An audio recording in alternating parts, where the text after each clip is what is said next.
So, Shane, you feeling luxy? I am. I'm feeling Luxy13.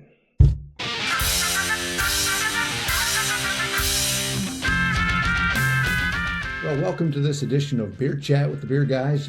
Shane Zeppelin, Greg Johnson, and yeah, we were feeling luxy. And what that means is we went to a hop party, basically. Hop party, yes. Yeah, at a hop yard. It's called Luxy13, and hence the name here.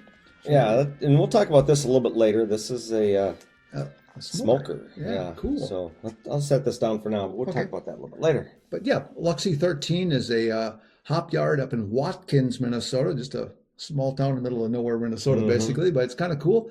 And they've got a storied past with this land and stuff. And this is their fourth anniversary. Yeah. And we got a chance to go up there and visit with Joe and the gang up there.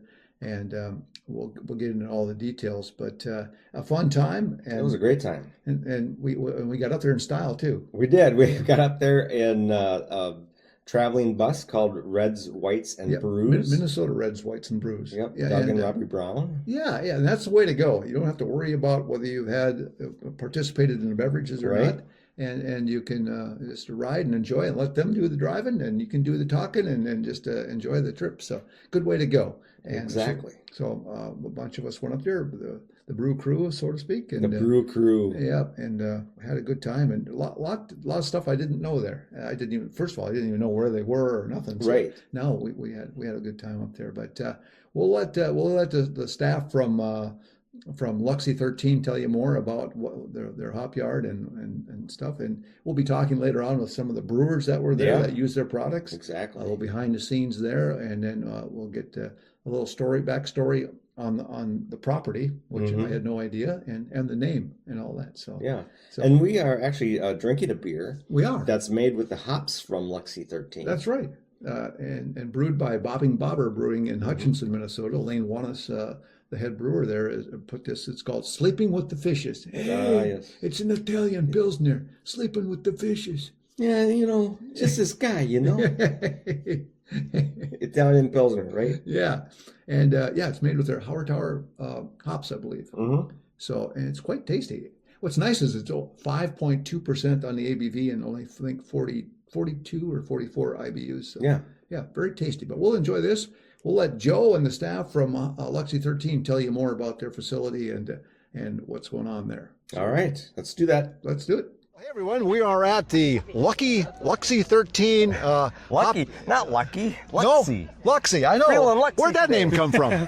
Well, we are in the township of Luxembourg in the Stearns County.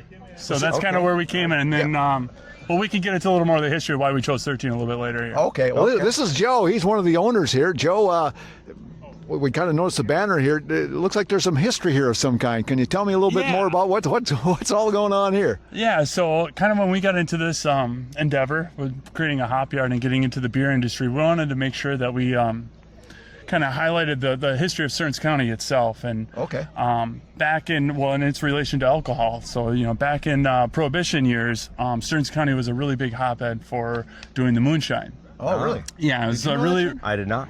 Really popular. Actually, Al Capone, Holdingford, which is kind of by Avon and Albany, he would go up there regularly and pick up moonshine from up here. Oh, wow. Yeah, because ironically, one of the corn that was engineered at the University of Minnesota is called Minnesota 13. Okay. They made it so it was growing well for this climate. Oh. It just so happens that's also really good whiskey corn to make whiskey. So it was a very, very popular style of whiskey.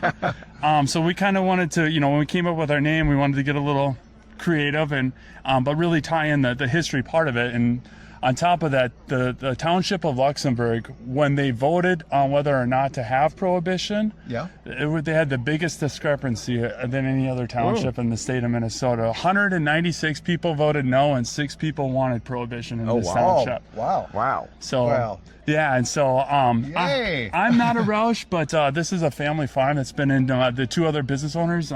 Their family since 1864. Well, I was talking to Karen earlier, yeah, and she was giving me a little bit of that, and she said, well, Joe can give you more info when we talked. I just told her we were going to interview you. So she was saying, this particular land right here has some history. Oh yeah, it's been part of their family. I think they settled it back in 1864 when they first moved out here. So yeah, it's been in the Roush family ever since. Karen that's the mom and dad. So they built their own home on the 140 acres that they had. They took a little side and built their own home. And the oldest, Clint, who's one of the business owners, is living up at the main farm, just up through those trees over there. So the old barn. So he's right here. And she was telling me it was kind of coincidental. The name Rausch in German has a meaning. Oh yeah. The Rausch is definitely have a meaning. It's intoxication. So I think it's very fitting, and I think they take pride in that name too. Yeah, as well they should. As they should. Yeah. We should change our names. Right. I mean, what Rausch? yeah. Zeppelin Rausch. Yeah, there you go. Their last name fits them really well. My last name is Klein, which in German means small. So it doesn't really work for me as much. Yeah, not at all. How tall are you? 6'7". Okay, great. People usually say, Greg, you're kind of tall. No, not so much. Well, that's some interesting history. So there's a lot of backstory too, that just the land itself and the whole name and everything. Yeah. So we kind of thought about Corey and I, back when we were first looking at getting into the beer industry, we were tampering with the idea of starting our own brewery. And at the time, there was only 2 breweries in St. Cloud, and we already thought that was saturation. So we were wrong on that part. But no, we wanted to tie into our farming history. I come from a farming family. Obviously, he grew up on the farm, and so I think it fits us a little better. Sure. And looking at the hop yard just beyond us here, I think we need a little tour. Would you mind taking us through and just giving us the quick through and tell us what you got going on? And perfect. All right. Well, thanks. Well, here we are. Let's head to the hop yard, shall we? Head to the hop yard. Well, now we've moved over to the hop yard with Joe, and boy, a lot of good-looking plants you got here, and you got different varieties. Tell us a little bit about what you got here. Yeah. So we have a 1 acre hop yard. 1 acre. Right now, it's probably about 60% full. With a couple of these centennial rows, once we get on the other half, there is actually no plants. We started to learn kind of the hard way. There's a lot of work involved in right now. Being that it's still a kind of a hobby business for all 3 of us, no one does it full time. A hop yard that it's a little bit too much work for a full acre as we're currently doing it. But things might change in a little bit in the future with that. But yeah, so 1 acre hop yard. Right now we have 5 different varieties. Okay, that's going to be one of my questions. How many varieties you have? So the first one, I can just start up here on the, we got Santians on the north side. Then we have our Hallertau, which is a really big hit for us. And then we did 2 centennial rows. The last variety down there was Vista. Okay. That is, we're doing a test plot on that, so we only planted 14 plants. We're curious to see how it grows here and if there's really a market to sell it. Sure. So it tested out. This is the 3rd year those plants are in. If they go well, then we'll probably propagate them and make it a whole line. What are some of the characteristics of a Vista? Versus, it's supposed to be a really well-rounded hop, so you're able to use it for bittering and then also for aromas. Okay. They specifically made this the USDA hop growers. Like they made this so anywhere in the United States, this variety should grow. It's not a proprietary variety. Okay. It's a variety that can grow in New York, Michigan, the Midwest, California, and all these different weather conditions. Gotcha. And so I think it was just released in 2022. So it's relatively new. Okay. It's relatively new. Is it a hybrid of hops? That I'm sure it is, but I'm not off the top of my head. I'm not sure. Okay. Okay. And so we were talking a little bit off camera about a lot of people got into this business and didn't realize there's a little more work to it than meets the eye, huh? Yeah. I think we were the first Minnesota Hop Growers Association meeting that we went to back in 2017. I want to say there was probably 30 farms represented at that Growers Association meeting. Last year, from what I know, it's probably down to a handful of growers left. There's one bigger grower kind of in St. Croix Valley. Okay. Up there, and then some others spread across more in the south. All right. But yeah, and there's one more, I think, more out by Dassel, Cokato area. But yeah. All right. Like you're saying, having a farming background probably is. We having the farming background, we kind of knew the ebbs and flows of farming and how that all worked. I also think that we didn't have this as a full-time job for anyone is also helping us makes good keep it up, because it's something that we do for a passion. It's not something we're trying to make a lot of money off of or looking at it that way. And so we were able to make some business decisions that maybe some other people had a tougher time to figure out. Gotcha. Sounds a lot like BeerGuysTV. You don't make money, but it's a passion, right? Yeah, we have fun and we drink beer. Yeah. Responsibly, I might add. Yeah. How many breweries are you currently supplying hops to? Roughly. Well, yeah, roughly we work anywhere from 8 to 10 breweries Oh, you do? a year. Okay. Yeah. Right, yeah. Try to keep it spread out. We like to work a lot with the local crews.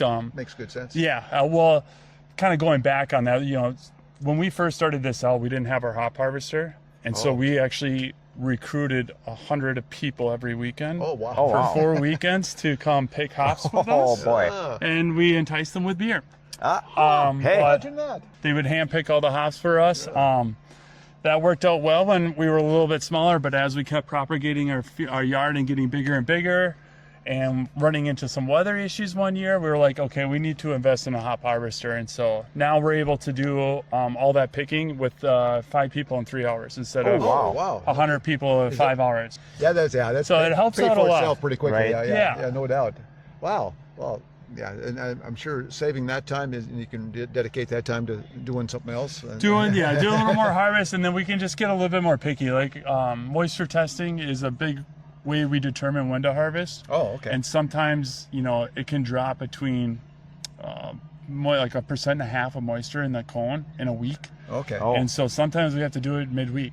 Once that moisture level hits, that's when there's a good indication that the oils and the alpha acids in that hop are at its prime. Okay. And so that's when you want to pick them, and the faster you can pick it and get it in a cooler, the That's- more that's oil is key. preserved and not ruined by oxygen.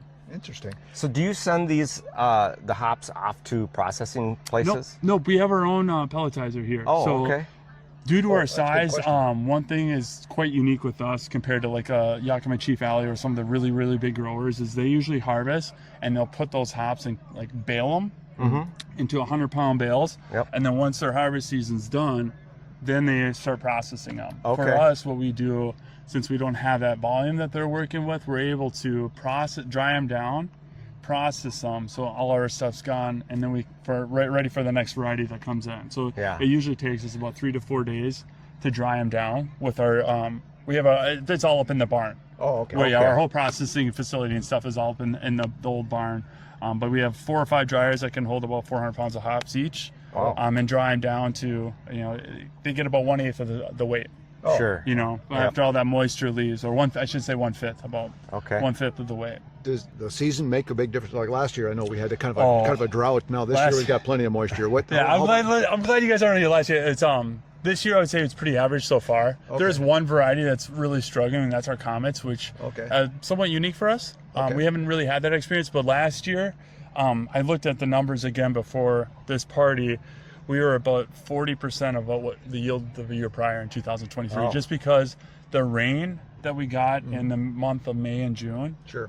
really affects these plants, because we train them up. So like right around Memorial Day weekend is when we take the string and we start winding them up the string. Okay. Okay. All right, and then from that they have 3 weeks to grow to the top. That's usually how long it 3 takes them to weeks. grow Okay. all the way up. Okay. If you miss in a day or like rain, cloudy, or just super wet, not only they don't get that sun to really grow, but then there's also very susceptible to, because of how vigorous they are, they're susceptible to downy mildew Oh. and stuff like that. And thought of that. last year that was very we can notice it quite a bit. Okay. Last year that was Wow. a big thing. So like for instance, our Hallertau row that's almost full, I think we left 50% of the plants up because we was like, it's not even worth even trying to savage any of it. They just wow. so they just got hit with downy, and we're like, we're not gonna. Oh, Just like that's that. too bad. Yeah, Do you have insurance for that?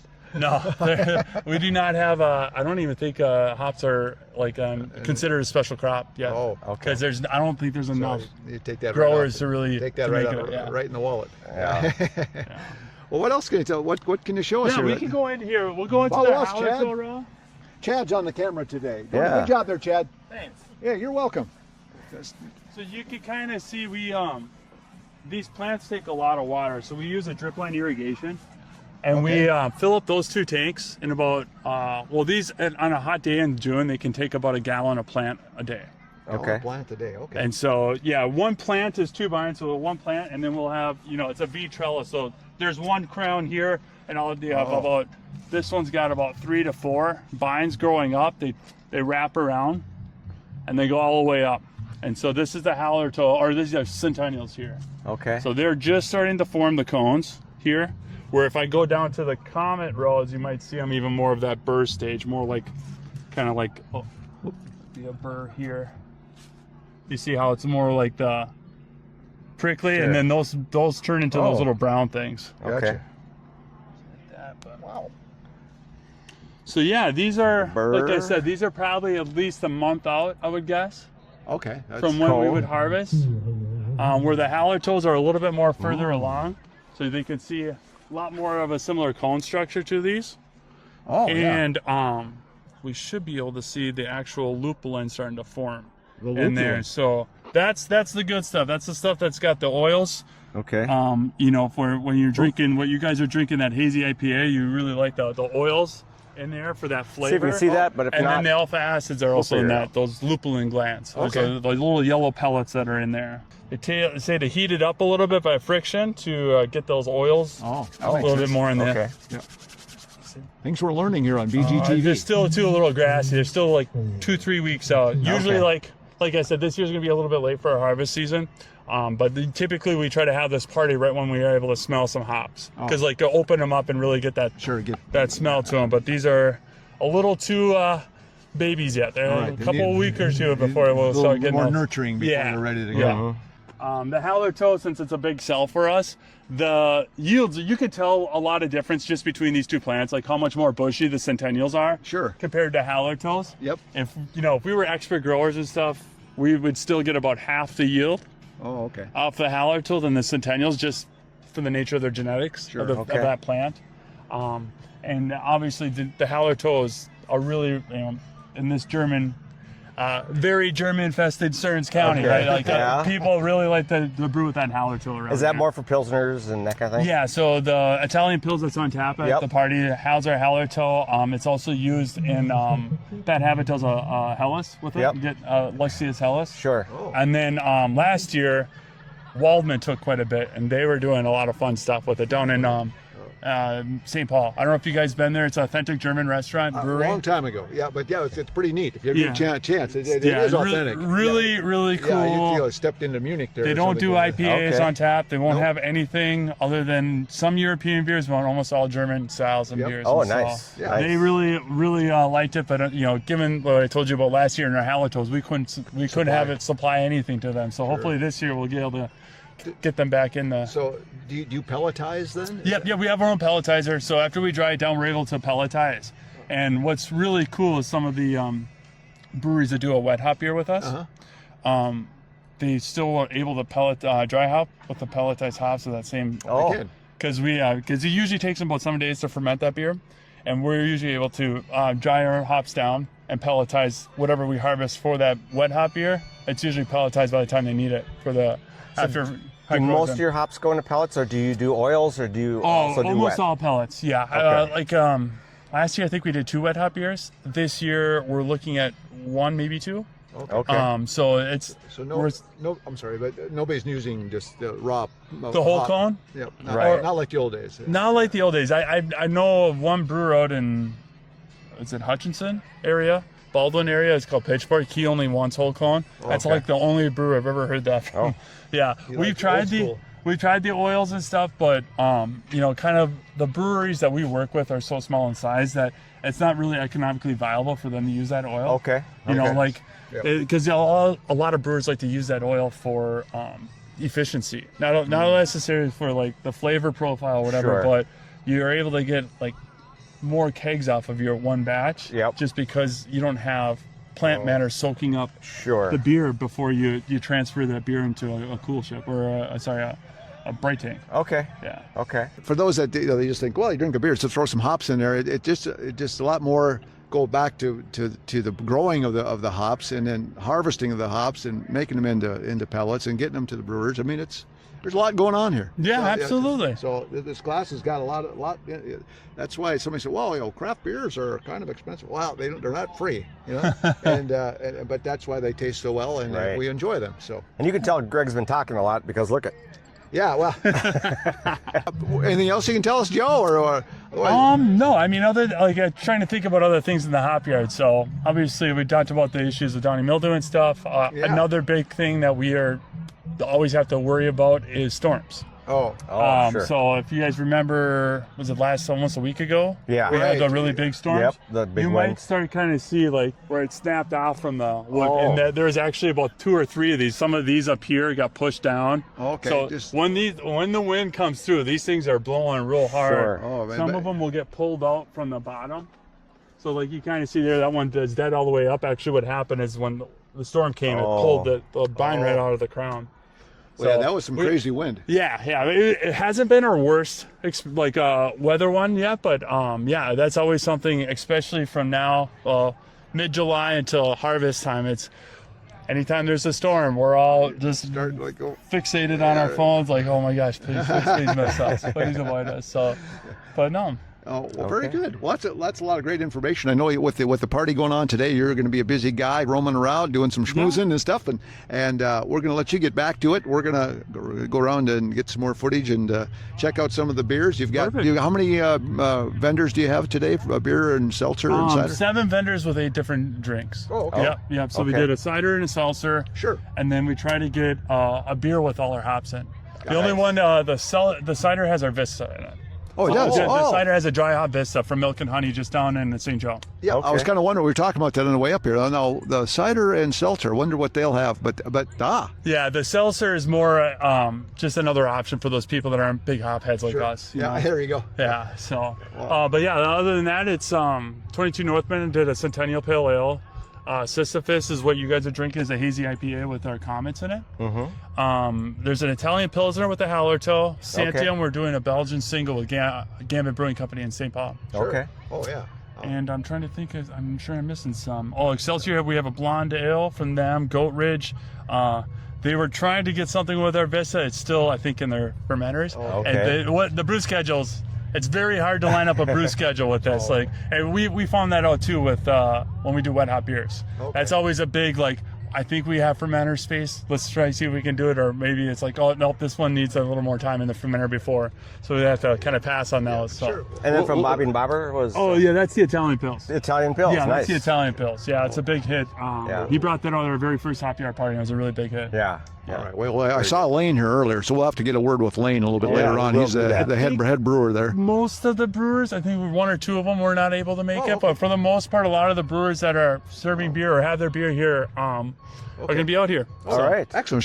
Should be fun to chat with them as well. So, Okay. well, we'll let you get back. Thank you, Joe. Thank you, Appreciate the guys. information. You're That was welcome. fun. Enjoy your time. Yeah, thank you We're so gonna much. roam about, and we will catch back up with you later. Thank Sounds you. good. Joe from Luxy13. Luxy13. Yeah, it's easy for you to say. Bill Luxy. Well, that Joe, he's quite a character. I know it's the story. Yeah. Al Capone. Yeah. Rausch. I know. Rausch family over 100 years, Right. in the family, and yeah, they sound like they're having fun with that, and it's just kind of grown.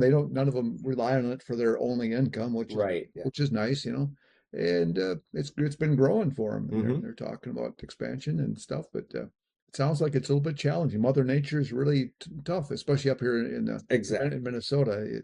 But yeah, very interesting. The stuff and Joe has kind of just let him go. Yeah, I know.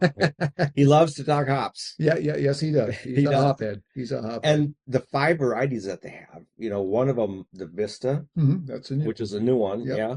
And then also, just looking at the hop yard, the different vines, some of them got damaged in the wind, so they Right. lose that. Yeah, pulled some of them right out of the ground. Right out of the ground. Yeah. Especially some of the high storms we've had in Minnesota here This recently. year's been a stormy one. Yeah. Exactly. So it's quite interesting, and they pelletize their hops, which I didn't know. I thought maybe they do more than that, but Yeah, that's kind of a majority of what they do. sure. Yeah, I'm sure it's the easiest way to go, and it's for storage because I think the fresh hops don't last that long. Right. So, but they do have some. So I forget which brewer we talked to. They actually use The whole cone, yeah. It's, yeah, for special. it's the only brewery that does that. He Yeah. said. So, but interesting stuff. But Yeah, yeah, very. the whole family. Karen was an interesting lady. She was telling me, and I talked to my son over there, and we've been doing. Okay, she could have been an interview herself. Yeah, exactly. So, anyway, but yeah, they had a big shindig going on. They had live music. Yeah, Yeah. live music. And it must have been like a family member because I think Yeah. his last name was Rausch. Yeah. So yeah, it's a big family operation, which is cool. And so some of our group our groupies, Yep. basically my wife and my brother's wife. Yep. Yeah. And Robbie and Doug. Yeah. Oh, yeah. From Minnesota Reds, Whites, and Brews. Exactly. Yep. And Well, that's the way to go. Yeah. Yeah. Yeah. Yeah. In fact, let's hear from them about their bus. All right. Let's do it. Hey, Greg and Shane here again. We're at the Luxy13 Hopyard Party. I tell you what, this has been a fun event. And Shane, we got up here because we rode with the good folks at Minnesota Reds, Whites, and Brews. That's right, Robbie and Doug Brown, and we they were gracious enough to give us a sober cab up here, and better yet, a sober cab home. Yeah, well, that's the thing. The nice part is you can relax, you can enjoy doing something like this, and not have to worry about, oh crap, who's driving. So we can get back home to your luxurious mansion, right? And, Exactly. And not have to worry about any of that. And thank you guys. And you guys do this on a regular basis, right? We do. We do a winery, half-day winery and brewery tours. We also do some other things outside of that. We provide wedding shuttling, like transportation from venue to hotel or whatever is needed, and private events. We take people to shows, local sports games, and because we're small, we can be kind of flexible with that. Sure. But our favorite is doing the half-day tours of local wineries and breweries. And I think what's really beautiful about being here today is that this is exactly what we like to do. We like to showcase what's going on in our area with our local producers. So this is a pretty special day to get to be here. I know we've hired Reds, Whites, and Brews to take our family on different events, and it's and also BeerGuysTV on different events, and they'll accommodate your schedule and that kind of thing. And what's nice is they'll pick you up at your place, and then they'll drop you off at your place a lot of times. So in central Minnesota, there's a lot of interesting places to go. I know that in St. Joseph, Minnesota, there's like 3 different places that you can visit in just that one town, and they're different. Doug, talk about those places. Well, there's a cidery called Milk and Honey, and they're actually represented here today. There is a brewery, Bad Habit, and they're also represented here today. And then there's also a distillery called Obink, and it's a unique distillery in that they kind of speed through the process of the aging of the whiskeys and stuff. So I've not been there. it is it's very interesting, and they make some really great cocktails. Okay, yeah, and so you can hire Reds, Whites, and Brews to bring you there and bring you home. And Robbie, what are some of the more interesting places you visited with the Reds, Whites, and Brews? Well, Doug kind of said it with St. Joseph's is a wonderful town, and we have gone there often with groups, and great restaurants, and in addition to the place, the breweries and the distilleries and that kind of thing. We really like to go to the wineries, though, and enjoy it because we've had the opportunity to learn a lot about the process of making wine, and so that is very helpful for us when we have people that are going on our trips. We can talk a little bit about the process and the grapes and the history of the wineries. So that's what we really enjoy to do the most. Well, and if somebody says, well, I'd like to go to this brewery, this brewery, this brewery, can you custom make them as well? Yeah, most of our trips are customized to that. Once in a while, we try to throw in one where we call it a guide's choice trip, where we choose the locations and then, we try to fill the bus. And that gives people the opportunity that don't have a group to travel with to maybe go and get out and explore a little bit too. Yeah, Doug, what are some of the most memorable trips that you've had? Do you have a couple of them? We got to visit some pretty neat places, and places we wouldn't have probably thought of to go. And generally, if we like it enough, we'll go back and visit it ourselves on a weekend we don't have a group. So it's been pretty cool. What would you think of Lost Sanity? I know we went down there last summer. That was kind of fun, interesting. That was a blast. Yeah, we actually went back there after that, I believe, and No, but we were civilians. Oh, on that that's trip, right. so- That's right. Yeah. How many people can you accommodate on a trip in your bus? 13 to 14 passengers and then the driver. So yeah, a group up to the size of 14 we can accommodate. Okay. Wow. Well, that's awesome. Well, thank you for bringing us up on this to this party, and we appreciate that. And if you have any kind of tours you want to do, or you have anything that you want to set up customized, Robbie, how do they get a hold of you guys? Well, they can visit our website at minnesotaredswhitesandbrews.com. We're also on Facebook, and our phone number, because we like to talk to people more than send notes back and forth. School. Now I have to remember what our phone number is. You can call us at 320-245-7195. Well, there you go. Get your ride taken care of, and that's a great way to go. Don't have to worry about driving. Who gets stuck being the DD this time? That kind of thing. Just go out, relax, and enjoy, and let the driving and everything to these good folks at Minnesota Reds, Whites, and Brews. All right. Well, thank you for being on the show. Yes, thanks. Well, that was fun too. I mean, that's the way to go. And now they like to travel in central Minnesota and kind of keep things local, but Sure. there's got to be buses like that all over. Yeah, in fact, I've talked to some people in some of my travels, and I think it was down in Atlanta. I talked with actually some people that watch our show. Oh, okay. And they said, yeah, there's a tour, a brewery tour thing that goes around. Of course, Atlanta, there's a bazillion breweries, so I'm sure there's more than one. But they said, so yeah, they said the same thing. That's the way to go. We can relax, have fun, and not have to worry about fighting Atlanta traffic. And I'm sure, most every place has got something. So if you can use something like that, it might cost a little something, but it's well worth it. Exactly. So good job. Robbie and Doug are always kind of Doug got a chance to enjoy a little bit too, because he made Robbie do all the driving. Yeah, Robbie did the driving. So, she was sober cab, and Doug, he does home brewing with the pinter as well. Oh, he does? Yeah. In fact, I even borrowed the base from him. Okay. Because we were short a base with the brews that we were going to do. My brother and I were going to do 4 brews. So we have 4 pinters between the two of us. I know, it's crazy. You have your own little brewery of your own. I know. So he does some home brewing as well with the pinter. Okay. So he likes to enjoy different types of beers. I know that he really liked the dark matter. Their stout. Yep. And I enjoyed that as well. And I think you got a taste of that. I as did. well. That was good. Yeah. Yeah. That was good.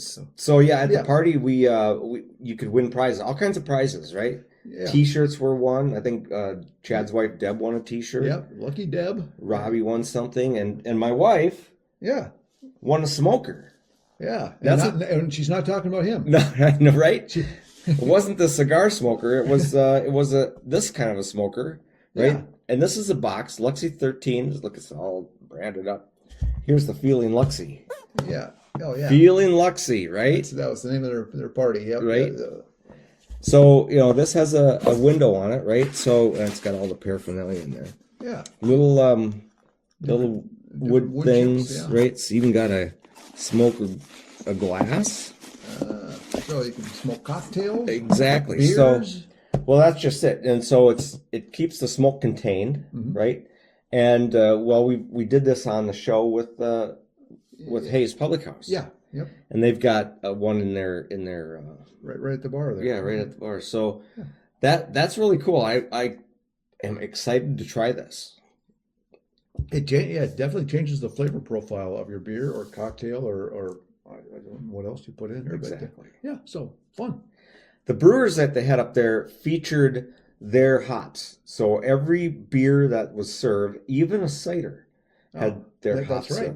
Yeah. From the one up by St. Joe, Milk and Honey. Milk and Honey cider. Yeah, they have a cider that's hopped with the Luxy13 hops.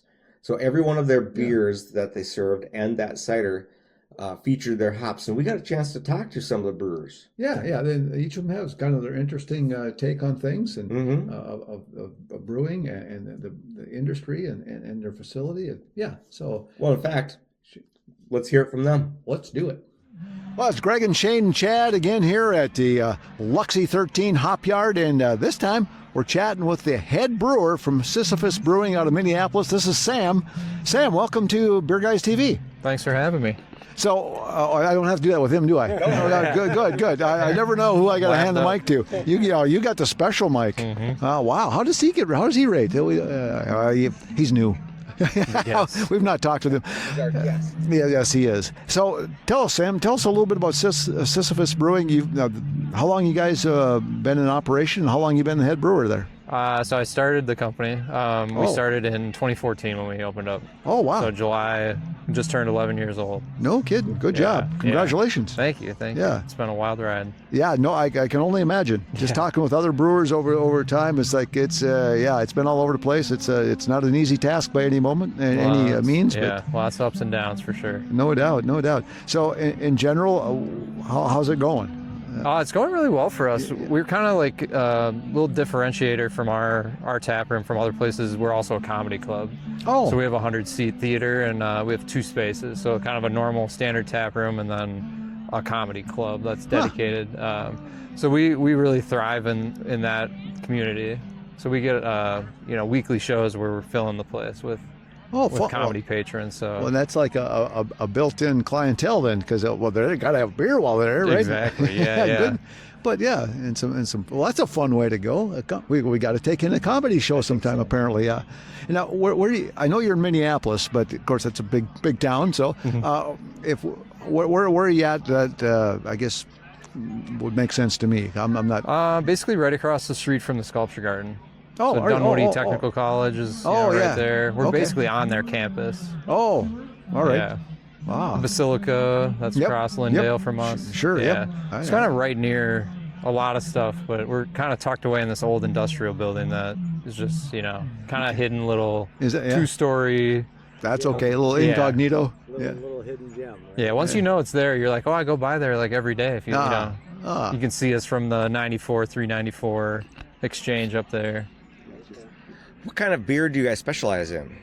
I would say mostly like American styles. Our best beers, in my opinion, are like long-term barrel-aged, high alcohol. Yep. We usually have between like 8 and 10 barrels full at one time. Always try to keep that much, and then we usually have 1 or 2 on tap. Is it a wide variety, like stouts, IPAs? For barrel aging? Yeah. Yeah, mostly just stouts. Okay. We started a couple years ago doing a Baltic porter, so like a lagered high alcohol porter. We still just call that a porter though, because I think the Baltic porter confuses a lot of consumers. Okay. Try to like make sure that the people don't see words that confuse them nowadays. Right. So, do you guys distribute your beer anywhere, or is it all you have to go to the place to get it? Yeah, taproom only for everything. Yeah. Before COVID, we were distributing a small amount. I mean, we're a small brewery. We have a 5-barrel system. Before COVID, we were sort of like a 600, 700 barrel a year production type of place. So we were distributing maybe like 100 to 200 barrels in cans. We never really did the tap thing. But then, as COVID kind of changed things, I sat down and did the math, and distributing on a small scale it didn't make sense. Okay. It was basically just paying the salary of the person that was making it and packaging it. And so with just trying to cut expenses, it was an easy, It gave them time to find a job somewhere else, and then it was like, why bust my butt for very little in return? Which is all the more reason to visit the local breweries, because this is the kind of thing that you can just get. You can get these craft beers just at the brewery. Now, do you also sell crawlers or growlers and that kind of thing? We'll do anything we have on tap to go in a crowler. Awesome. Yeah, so porters and stouts is what you specialize in? Yeah, our IPAs, I would say, too. Okay. My favorite, though, are the long-term barrel-aged sort of beers we do. Yeah, we definitely have to make a visit. Yeah, I'm a porter and stout kind of guy. I've grown into that because I never used to be. I used to be IPA, mainstream, right? Like Greg, the beer slob, Coors Light, Busch Light. That's, I handled way back when. Yeah, but that was a long time ago when I was clean shaven. I think that was a long time ago. So, what got you into this adventure with Luxy? Corey, he was coming in. I was bartending a lot, with kind of the coming out of COVID period, and got to know Corey just like across the bar.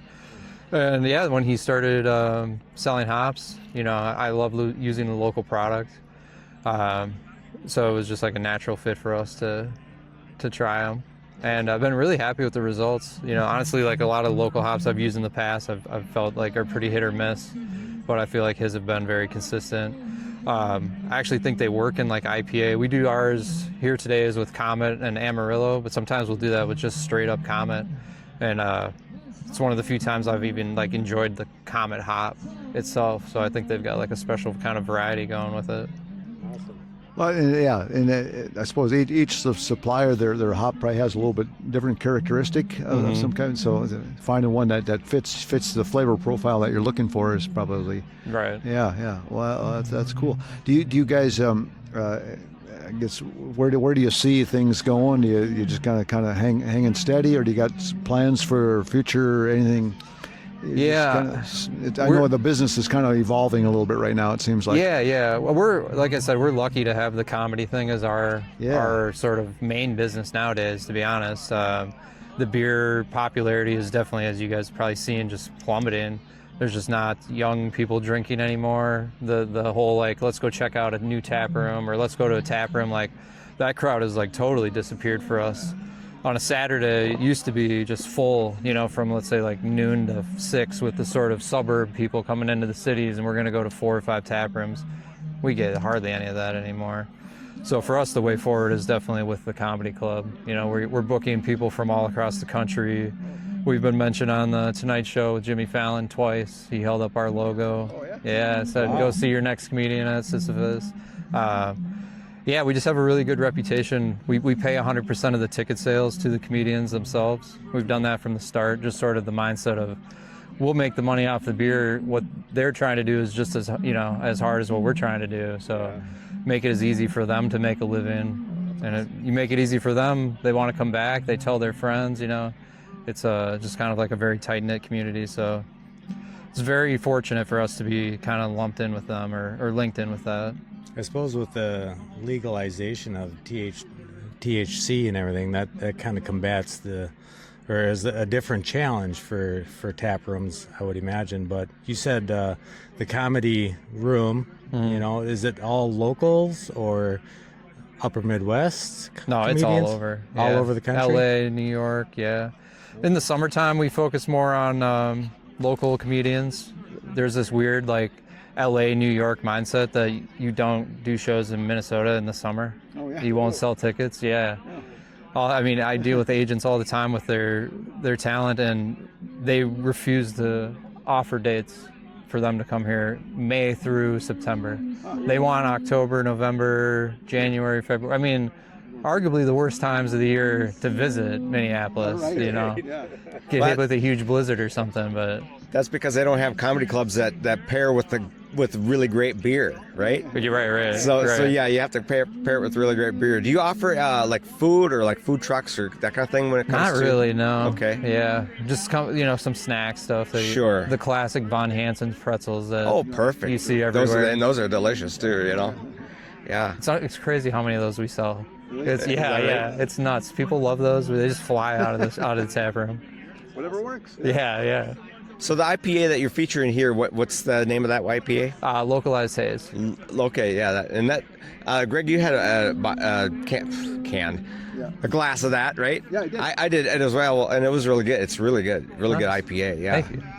Yeah. So yeah, it's a great event. This Luxy13 Hop Party. They have it once a year, and I'm glad that they invited you guys to come down and showcase some of your stuff. Yeah, we love being here. It's rare we have our beer leave the tap room, you know. So it's like this is probably the only time in the last year it's been outside of our walls. You don't hit all the festivals and deals, the Autumn Brewery Review and all that kind of stuff. No, we quit doing that. Again, a lot of the changes in our business came back to COVID and just kind of trying to focus on what makes us successful, cutting staff, cutting expenses.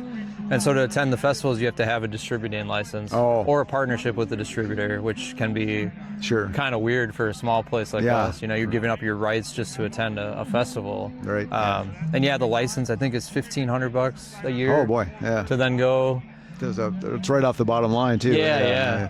So and then staffing it, and then you're providing the beer for free. Yeah. So that was just one of those easy, like, you know, like same with cutting the distribution. It was kind of like, well, we don't need that. Right. Yeah, you'll survive fine either way. So. Yeah. Well, it's nice. Yeah, nice that you're here. I got to ask you real quick. The name Sisyphus. Where's that come from? What's that all about? A lot of people go, what is it? What is that? Yeah. I'm sure you get that a lot. It's Greek mythology. He's the guy that pushes a rock up a hill, gets to the top, rolls to the bottom. Then he's got to do that forever. Oh. And so the reason I chose it is just more personal. I used to struggle with mental health issues, depression and anxiety. And finding this, there's a French philosopher who interpreted Sisyphus as sort of this like inspiration. It's not a depressing story. It's a story of like progress and hope.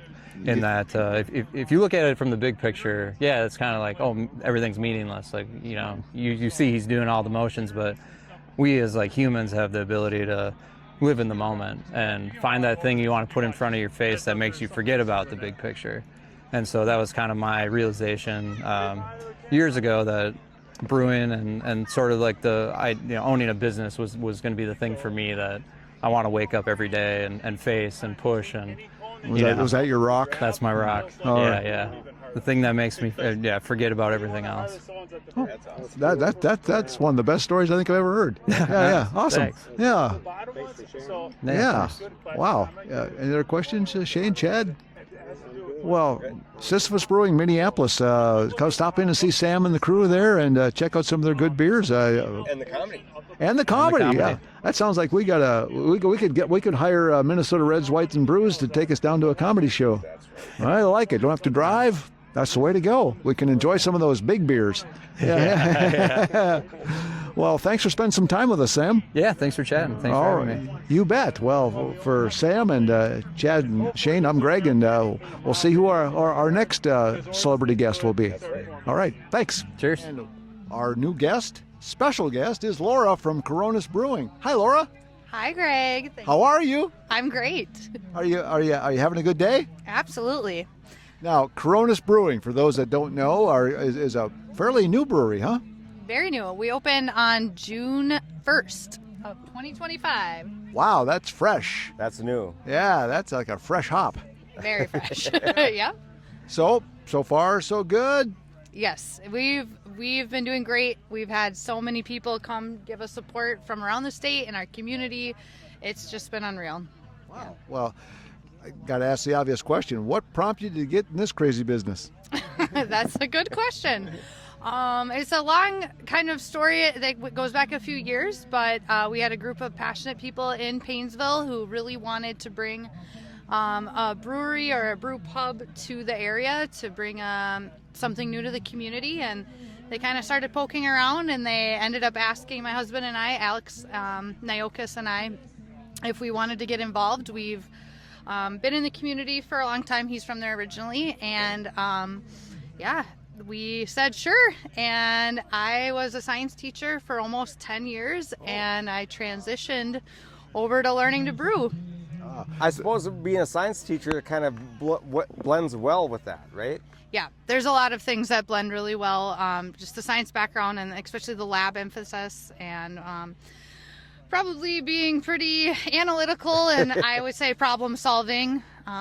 Absolutely. So yeah, maybe a little bit anal on how things got to be. They have to be just so. Yeah, a good attention to detail and remembering a lot of things, and it's kind of like learning a whole new language, honestly. Sure. To learn all the garb. I mean, I've been a big beer fan and loving craft beer for a long time, but getting into this side of it was definitely a learning curve. So yeah, I think everybody we talk to says there's more than meets the eye in the business, and it's a little bit harder than most people think, and there's a lot more investment than most people think as well, because there's the cost of all the products, the overhead, everything goes with it. So, how many beers do you guys offer in the tap room now? Mm-hmm. We have 5 main flagship beers, seltzer that we brew, and also some experimental as well. So right now we're up to 7. I'm pretty excited to be working on a new recipe that I'll be brewing next week, which will be a brand new one. So we're gonna get more and more. Can you give us a little insight? What is that? Ooh, so by the time this airs, it'll all be old news. So. Right. Old news, yeah. So it being that where our location is, I didn't want to do a true West Coast, and I already have a nice East Coast hazy, so it's a Midwest IPA. Oh, nice. Not really maybe a formal official beer, but I mean there's some out there, so Let's make it official. Let's make it an official Midwest IPA. yeah. Okay, that's what it's a yeah. Gotta like that. It could be a yeah. It's similar to an American IPA, I guess, as well, but yeah, we're going with a Midwest IPA. Nice. Yeah. So what's been your best received beer so far? For sure, our Fashion Air Hazy IPA or our Lake Time Light Lager. Both of those. To be expected. Yep, to be expected. But we have kind of a funny story on me as a new brewer. I had a recipe where my hops were actually in half, and I brewed it, and I realized after the fact, when I'm like, this is not hoppy enough, and well, I kept it and I put it on tap because it still turned out to be a great beer. And you know what? Everyone who tried it loved it, and now we have adopted it. We have an amber, and then we have like its toned down little red lager as it's turned out. And I've tweaked the malt now, and I've made it its own. But it was something that got tweaked, and it by popular demand, because it was not something I expected. So that was pretty cool. Sometimes those turn out to be the best, don't they? I guess so. Well, good for you. Yeah. Well, more and more people are probably learning you're there, and sure, hopefully. No, I've not. No, you've been there, huh, Shane? Yeah, my wife and I visited Coronas Brewing a few weeks ago, and we found it to be a very fun place to go. They've got a very nice tap room. They've got food in-house, which is nice. They have guest taps. They have their own taps. They also do mixed drinks and stuff. I mean, they've got something for everybody there, and they got a great patio as well. Oh, well, Yeah. cool. Well, so it's. I guess I obviously have to check it out. You do have to check it out. I'm missing out here. It's yeah. a nice place. It's really a nice place. So we're located on Highway 55, kind of in the center of Paynesville. Oh. So It's really easy to get to. Yeah. Yeah, it really is. Yeah, right, well. you'll see it right from the highway. The way the craft beer industry is kind of rotating, and it seems like it's very fluid right now. So, any thoughts going forward? Do you plan on maybe doing anything different yet, or are you just kind of at this stage just trying to get settled in and find out where you're at? yeah, it's kind of a mix. We have a lot of plans that we want to do, and we were pretty blessed in that we had time to plan out some things. We were really intentional on not just our beer, but we really care about the food, and we've been able to source from some Paynesville locations. We have some grass-fed bison just from down the road from a neighbor we've known for years, and to give him a place to put this bison is really cool. And so that's something we've been passionate about, is not just the beer, but a little bit, like you were saying, a little bit of something for everyone. We want it to be inclusive in a lot of ways.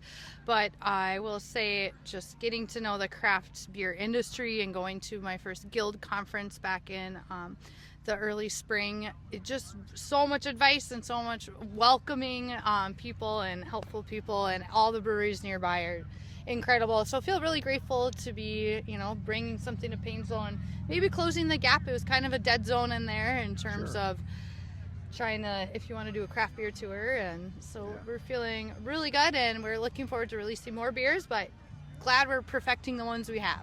It's definitely a destination for sure. Yeah. Well, good. Well, we'll have to destination ourselves. Carol and I up from Glencoe and make the trek up there and check it out. We'll bring Chad with too, because that poor guy's stuck behind the camera over there. Thank you. Yeah, you're welcome, Chad. But well, cool. Well, we wish you the very best of luck there at Coronas Brewing, and maybe we'll do a brewcast from there someday. I think we should. Yeah, we'll give them a chance to grow a little bit, and you'll go through some growing pains, no doubt. Absolutely. But anyway, from the Hop Yard at Luxy13, for Shane Zeppelin, I'm Greg Johnson, and for Laura, that's going to wrap it up for this part of the program. And until next time, beers to ya. You like that beers to you thing? Beers to ya. Yeah, Love it. Hey, clink, even Chad's in on the action. Good job.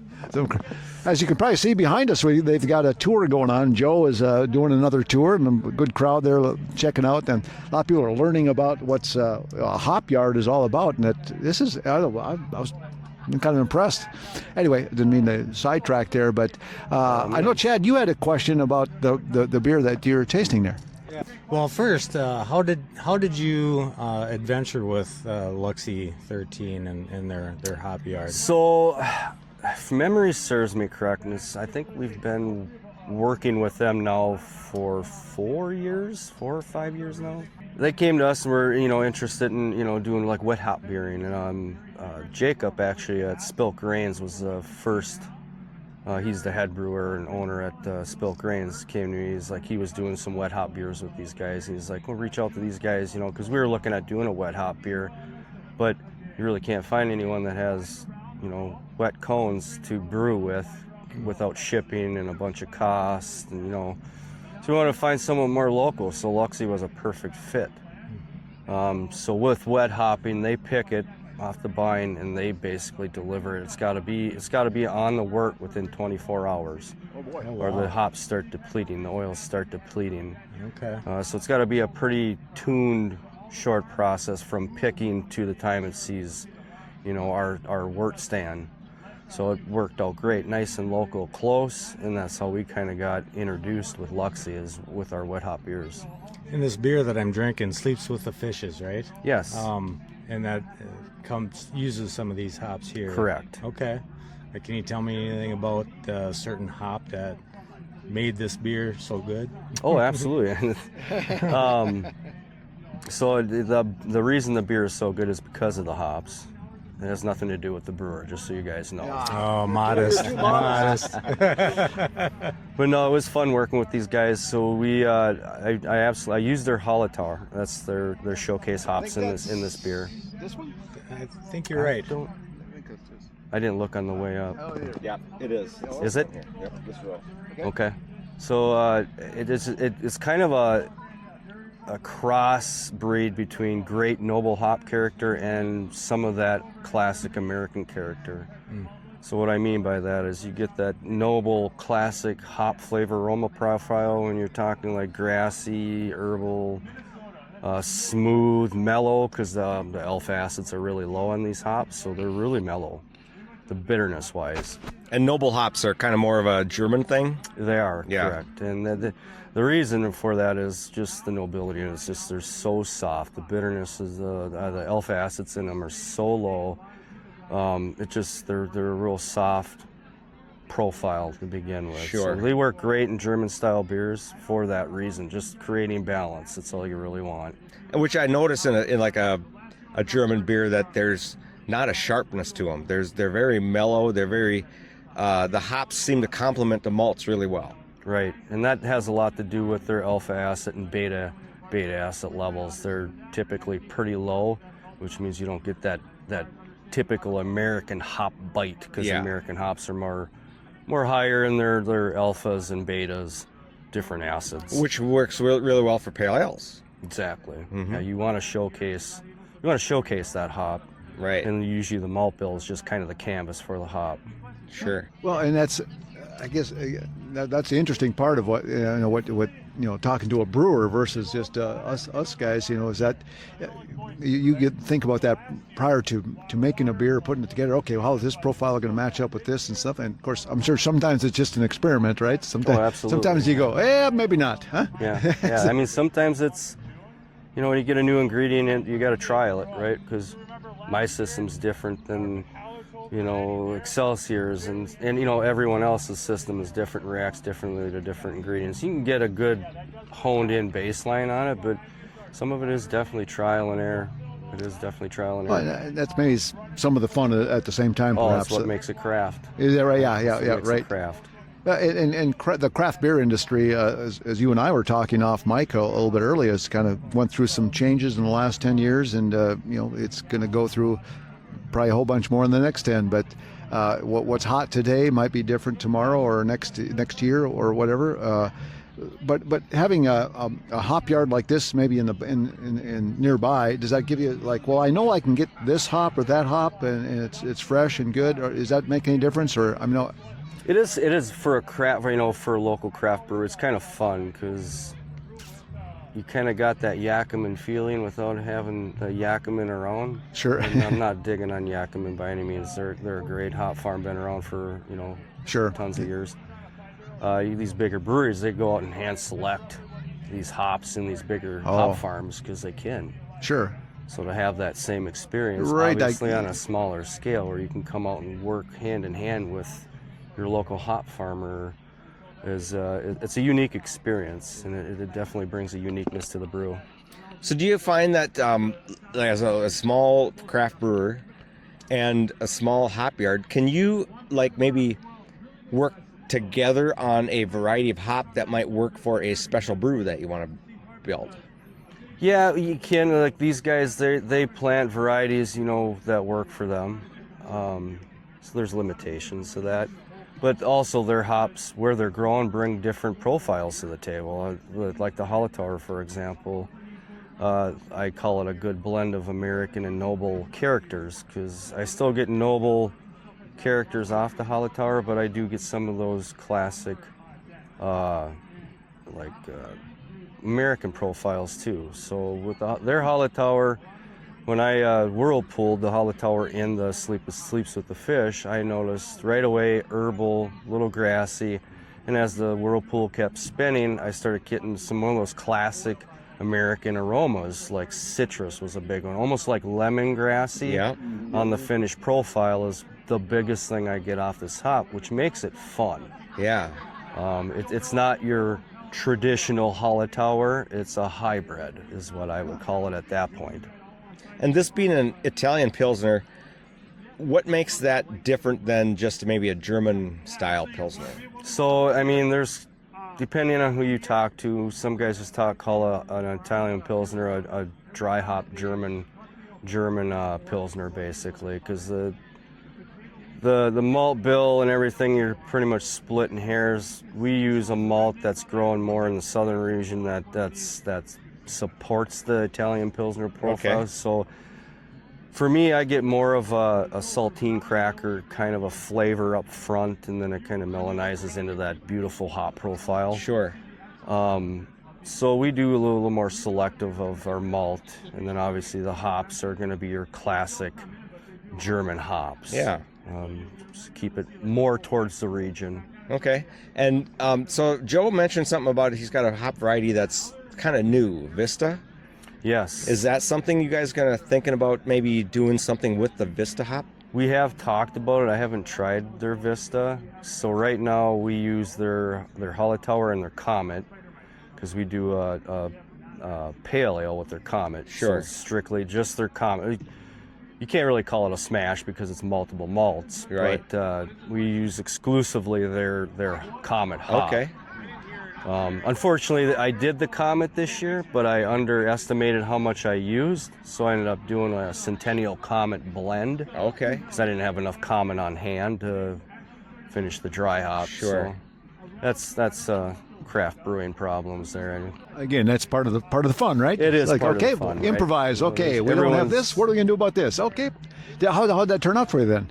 Really good. It's in the tank right now, cold crashing, and we're actually planning on canning that next week, along with our can runs. So we plan on canning that, our Oktoberfest, and then some mainstays as well. So it's going to see the cans. I think it turned out really, really well. The Centennial and the Comet work great together. They're both classic, great American hops. Well, I like Centennial hop.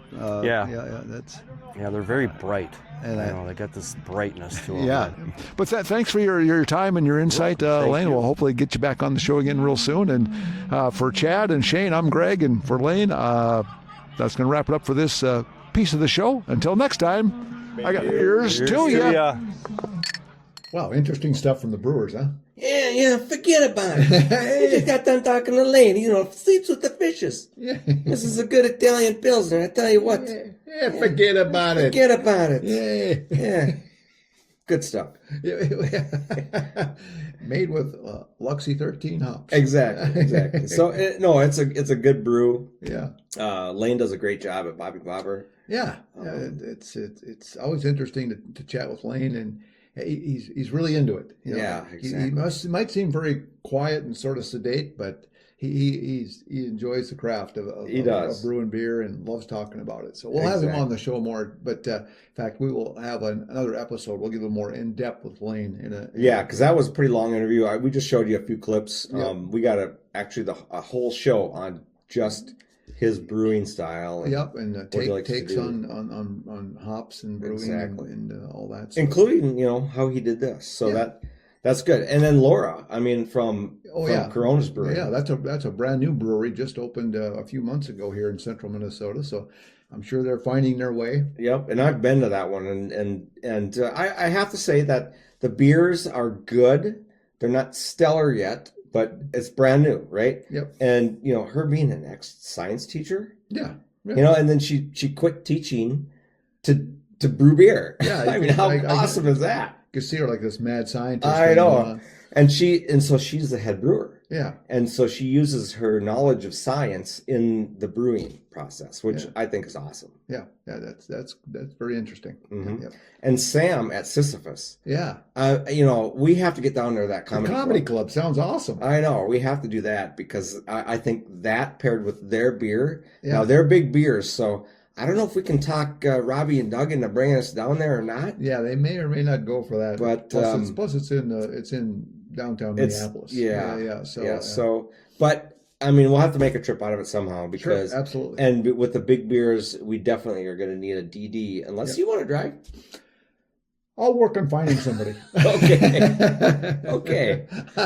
We'll come up with something for sure. Yeah. Because we moderation there, and we never drink and drive. It doesn't. No. It just ain't worth it. Right. So, but anyway, it was a fun time up there. I think it was. Joe and there's two other brothers, right? Is it Corey? Corey and I can't know the other guy's name. I don't think we met him. Yeah, well, he was wandering around there, but we never got a chance to really chat with him, I don't think. Yeah, and we did some chats with the Northman, 22 Northman. Oh, brewers. Yeah. We didn't interview them on camera, but we did talk to them a little bit. Same with Bad Habit. Yes, Bad Habit. St. Joe, but they would all love it us to come up and do a brewcast, but we may do. We may do that. We just might sneak up there one day. That's right. On the road. On the road. That'd be fun. We'll take the beer chat on the road. Wow, how about that? There you go. All right, but I'm getting kind of low here, Greg. Yep. I'm with you there, brother. It was a little more sleeping with the fishes. So sleeping with the fishes. Hey.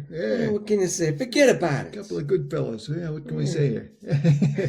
Well, I think that's going to wrap it up for this Luxy13 edition of the Beer Chat with the Beer Guys. For Shane Zeppelin, I'm Greg Johnson. Until next time, beers to ya. What do we say? Ciao. And if you like this video, check out this one up here. Yeah. You're going to love it. Yeah. Or else.